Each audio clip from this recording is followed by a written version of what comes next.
Autistic and neurodivergent love languages. So you may have heard of the book The 5 Love Languages by Gary Chapman. So in this video, we're going to be looking at a similar idea. What are some of the different ways that autistic people commonly express affection? Understanding autistic and neurodivergent love languages can be incredibly helpful navigating every type of relationship. So let's take a look at how we can use them to avoid miscommunication and other common conflicts in relationships. Hi everyone, Paul Micallef here from Autism from the Inside. I make weekly videos sharing the human side of autism, so make sure you hit subscribe to get the latest content. Misunderstandings in relationships are one of the biggest sources of conflict. And this problem is significantly amplified in neurodivergent relationships when we can't rely on social norms to set expectations about how we communicate. Some people appreciate extremely direct communication, and for others, acknowledging how we feel and saying "I love you" out loud can feel way too vulnerable and confronting. The love is still there, but it comes out and gets expressed in different ways. So in this video, I'll go through an overview of the 5 autistic and neurodivergent love languages, including some examples to help you recognize them, and I'll finish with my own personal tips on how to become a safe person and increase intimacy in relationships. So putting these love languages into perspective, we all have a need to feel loved in relationships. It's just that a lot of the socially common neurotypical ways to do that are either not that comfortable or not that accessible. I hear a lot of people in the autistic community say things like, "I don't want a relationship, I'm much happier by myself." And I think what's behind that a lot of the time is the feeling that I don't want to have to change who I am to suit someone else. In other words, if a relationship involves all this neurotypical stuff, then I'm not interested in participating in that if the only thing I can do is mask and perform all these acts of affection that the other person wants without actually being seen myself. So if you look closer at these 5 autistic and neurodivergent love languages that we're about to go through, you'll notice that a big part of every single one of them is about feeling seen and feeling safe to be seen. It means I can show up as myself and receive love for being myself, not for ticking all the neuronormative standards of what a relationship should be. So the first autistic and neurodivergent love language is parallel play. So this is a term borrowed from developmental psychologists, where children inhabit the same space but essentially play by themselves. So the adult version of this is being in the same room, having that physical company, but not necessarily doing the same task, not necessarily interacting in a direct way. Why do people take their laptops to cafes or rent co-working spaces? Having other humans around in the physical space can be very comforting, even if we don't always interact directly. I like to call this being alone together. I'm really tired, I don't want to interact with anyone, but I would still like company, so I'm going to invite a very, very special person to spend time with me, and we can be alone together.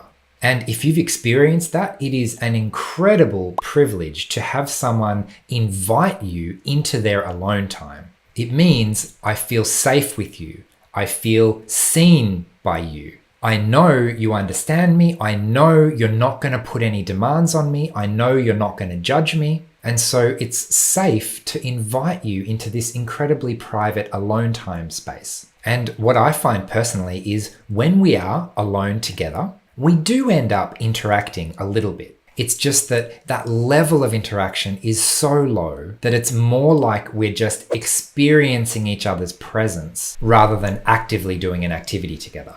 And so sometimes having language around this can help recognize what I need and actually ask for what I want. I would like to express how special you are to me by inviting you to come over and not interact with me. And weirdly, the non-interacting part actually makes it more special than if we were doing an activity.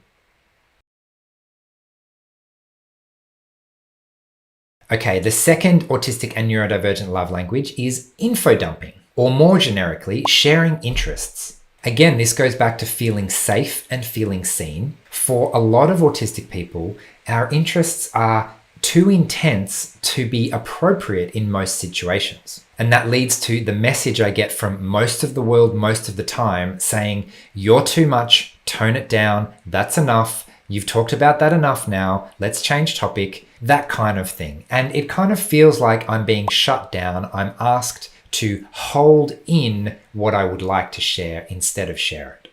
So the opposite of that is feeling safe to be seen. I know that you're not going to shut me down. I know you're going to encourage me. I know you care about me. I know you want me to share what's important for me with you. And so telling you all about my special interest is a really intimate, connecting experience. I once had a coaching client who was absolutely thrilled that her would-be partner invited her into his garage and talked nonstop about all the car projects he was excited to be working on. It's not that she was interested in the cars themselves, but being able to share such a special thing with a special person is a really clear way of showing love and feeling appreciation. In fact, info dumping is such a common autistic experience. We actually did a whole webinar on it earlier this year.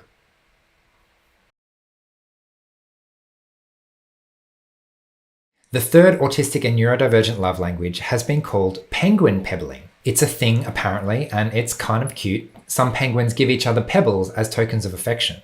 So the autistic version of this is, hey, I found this random object and I thought of you. And so I'm giving it to you right now to communicate that I really like you and I think about you all the time. And even this rock or this leaf or this other random thing that I found on the ground makes me think of you because I like you so much. This love language is a little bit different to giving gifts because it's not that I thought you would really like this pebble. It's more that I found this interesting thing that I like and I want to share it with you. It reminds me of you. It reminds me of something I like about our relationship. Maybe you have a friend and your entire chat back and forth is just sharing memes with each other. Hey, I found this funny cat video and I thought I'd send it to you because I like you. In a way, it's kind of dumb, it's kind of cute, it's kind of an inability to express what I really want to, so I'm going to do this other thing instead. I want to tell you that I love you, but instead I bought you this mug from the op shop. And I really hope you get the message of what this little action is trying to say. The fourth autistic and neurodivergent love language is support swapping, or sometimes people call it spoon swapping. It's a bit of a trade in activities where if you don't have the energy to do something today, I can step in and do this tiny little thing for you, knowing that you're going to really appreciate it. This might look like cooking you dinner, or ordering some food, or helping you go shopping. Maybe you need to respond to a text message or call in sick. Don't worry, I'll respond to this text message for you. I'll call in sick for you. I understand how tired you are right now. I understand how few spoons you've got right now. And I'm going to help you do this tiny little thing that you don't currently have the resources to do for yourself. And again, this is a really powerful way of helping someone feel seen. I see that you're struggling right now, and I'm going to offer to make you a cup of tea, or dim the lights, or go get your favorite comfort toy without even being asked.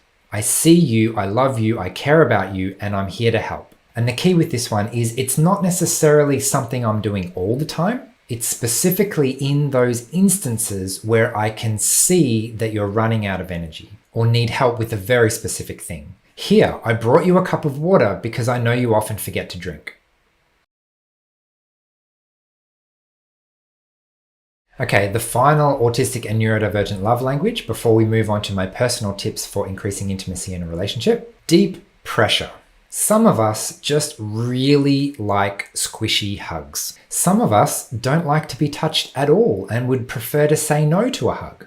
So this love language is again about feeling safe with an individual person. I don't normally like hugs, but I do from you.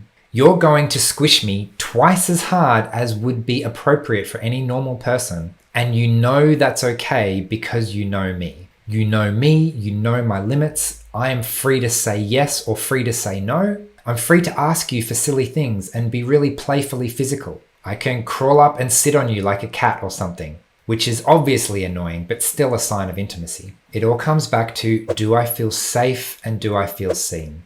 And how do I communicate that I feel safe and I feel seen? I'm going to smush my face into you or something silly like that. These are not typical ways that people show love and affection. They're almost a bit childlike, but still incredibly genuine. And in that sense, if we know what to look for, they can mean a lot more than other stereotypical things.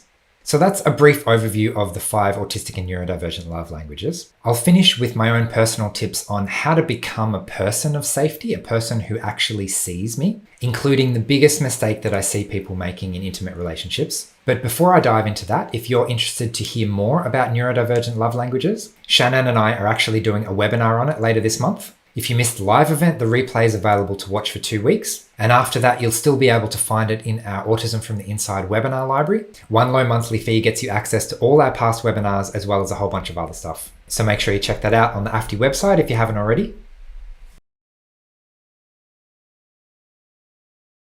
So finally, bringing all this together, how can we use what we know about neurodivergent love languages to become a person of safety? To communicate that love and affection, to receive the message we hear from others, and also send a message that can be understood.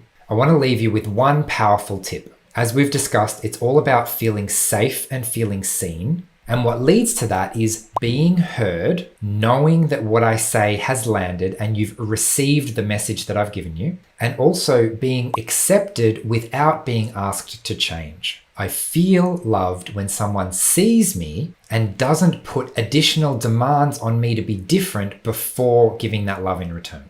So that's kind of how we can help the other person feel seen. My tip is then related to how do you get your need for love and affection met? The mistake I see a lot of people making, and this is one of the biggest things that people come to me for relationship coaching about, the message they send to their partner is, I'm not feeling that you love me. I don't know if you love me. Can you please XYZ so that I can be sure? And for an autistic person to hear that, it's incredibly invalidating. I've done all of these things for you. It's obvious that I love you. It should be obvious that I love you. How can you not know? Have you not seen me this whole time? Have you not seen anything that I've done for you? It feels like you don't believe me and you want me to prove it. So instead of going down that path, we can say almost the same thing, but in a much more positive way that's likely to be understood and get a better result. The new message is, I know you love me. My love language is X. Can you please do this thing so that it can really sink in and I can feel that you love me, not just know it in my head, but actually feel it in my body. And you can see that with that sentence, there's no accusation that I'm not sure if you love me or not. And at the same time, it explains why I'm asking you to do something, even though you told me 20 years ago that you love me and I should probably remember that. Nothing's changed. Why would I need reminding? Anyway, that's maybe too big a topic to dive into at the end of a video. I hope you found this conversation helpful. Check out the AFTI website for more info on upcoming events, including a webinar on this topic. As usual, I'm really curious to hear from you. Do you relate to these autistic and neurodivergent love languages? How do you show affection and appreciation to friends and family? Leave your answers in the comments. I'd really love to hear from you. Otherwise, that'll do for today. Thanks again for watching, and I will see you again next week. Bye.